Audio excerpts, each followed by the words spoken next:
Λοιπόν, μετά από πολλή ώρα setup και σπάσιμο του έρωτα, εντάξει, το design δεν το έχω φτιάξει, δεν έχω κάνει. Σου έχω κάνει για να το δεις. Λοιπόν, πάμε να ανηθείς εδώ και πάμε. Στο γρήγορο.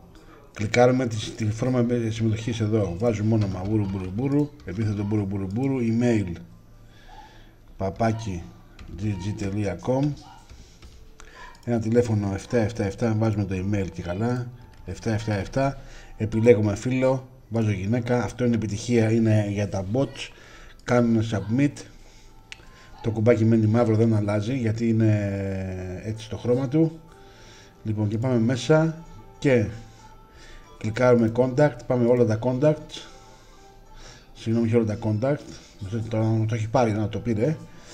Κλικάρουμε contact, πάμε contact list και έχω βάλει αυτή που είναι από το site, είναι αυτή from site εδώ. Το κλικάρουμε τα τρία και βλέπουμε να το και το τελευταίο εδώ. Άμα θέλει να δει τα properties θα βάλει το όνομα, θα βάλει το last name, το φύλλο και το τηλέφωνο και θα κάνει apply και θα του πετάξει τα τηλέφωνα και κανονικά και τα 777, τα πάντα όλα. Πότε έγινε αυτό, γυναίκα κτλ. Και όταν θέλει να κάνει export ο άνθρωπος, κάνει export το list σε CSV, το πατάει, το βγάζει εδώ πάνω και έχει όλα τα. Τώρα το ανοίγω με text, εγώ δεν πειράζει.